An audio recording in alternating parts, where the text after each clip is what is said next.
CPR क्या होता है? सीपीआर का फुल फॉर्म होता है कार्डियोपल्मोनरी रिससिटेशन।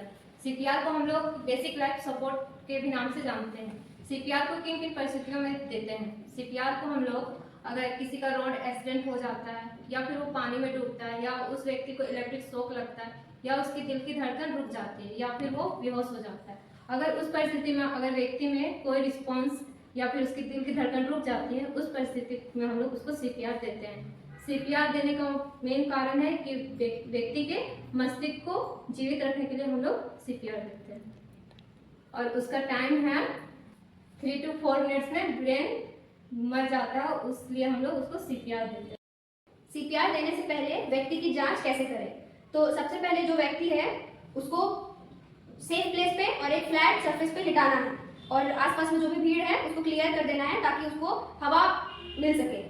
सबसे पहले हम लोग जो व्यक्ति है उसका रिस्पांस चेक करते हैं। रिस्पांस चेक करने के लिए हम लोग उसके चेस्ट पे ऐसे थपथपाते हैं इस तरह से। अगर कोई रिस्पांस नहीं आया तो पहले आसपास में जो भी है उनको हम लोग कहेंगे एम्बुलेंस को या हेल्प को कॉल करने के लिए। उसके बाद हम लोग को व्यक्ति का एसेस करना है। सबसे पहले ये कैरेटेड पल्स, उसका ब्रीदिंग और उसका चेस्ट मूवमेंट जो कि 10 सेकेंड्स के लिए हम लोग एक साथ देखते हैं इस तरीके से। और हम लोग काउंट 1 2 3 4 5 6 7 8 इस तरीके से नहीं करते हैं। हम लोग काउंट करेंगे 1001, 1002, 1003, 1004, 1005, 1006, 1007, 1008, 1009, 1010। अगर हम लोग को उसका ब्रीदिंग रेट मतलब ब्रीदिंग उसका बंद हो गया है, उसका कैरेटेड पल्स फील नहीं हो रहा है और उसका चेस्ट मूवमेंट भी नहीं हो रहा है, तो फिर हम लोग को सीपीआर देना स्टार्ट करना है। और कब तक देंगे? सीपीआर देने के लिए हम लोग 30 चेस्ट कंप्रेशन और 2 रेस्क्यू ब्रीथ का एक साइकिल करते हैं जो 1 मिनट में 100 to 120 चेस्ट कंप्रेशन कंप्लीट होना चाहिए।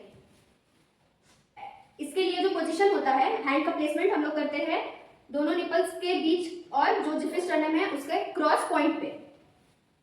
इसका जो डेप्थ होना चाहिए एडल्ट में वो 2 to 2.5 इंचेस और 4 to 6 सेंटीमीटर होना चाहिए और बच्चे में 1 to 1.5 इंचेस और 2 to 4 सेंटीमीटर होना चाहिए। इसे देने के लिए हमारा जो डोमिनेंट हैंड है वो हम लोग पहले इस तरह से प्लेस करते हैं और जो हमारा नॉन डोमिनेंट हैंड है उसको हम लोग उस हैंड पे इंटरलॉक करते हैं और इस तरह से हम लोग 90 डिग्री के एंगल पे हैंड को प्लेस करते हैं। अब रेस्क्यू ब्रीथ देने के लिए अगर हमारे पास एम्बुबेक अवेलेबल है तो हम लोग उससे 2 रेस्क्यू ब्रीथ देंगे, जिसके लिए हम लोग को C and E हैंड का शेप बनाना पड़ेगा। हम लोग एम्बुबेक को प्लेस करते हैं और यहाँ पर एम्बुबेक को पकड़ने के लिए हम लोग C शेप बनाते हैं और उसके चीन को अपलिफ्ट करने के लिए ई शेप बनाते हैं ताकि उसका जो एयर वे है वो ओपन हो जाए। फिर इस तरह से लिफ्ट करके हम लोग 2 रेस्क्यू ब्रीथ देते हैं। अगर हमारे पास एम्बुबेक अवेलेबल नहीं है तो इस तरह से गॉज पीस लेना है। अगर ये भी अवेलेबल नहीं है तो कोई भी कॉटन का पतला कपड़ा लेना है और इस तरह से उसके मुंह के ऊपर रख के हम लोग को टू माउथ ब्रीथ देना है, क्योंकि हमें पता नहीं है कि जो पेशेंट है उसको कम्युनिकेबल डिजीज है या नहीं। अब हम पूरा सीपीआर का प्रोसीजर करके दिखाने वाले हैं। ये है हमारी डोमिनेंट हैंड और ये नॉन डोमिनेंट को इंटरलॉक करेंगे इस तरह से। ये हमारे हैंड 90 डिग्री के एंगल में प्लेसमेंट होना चाहिए।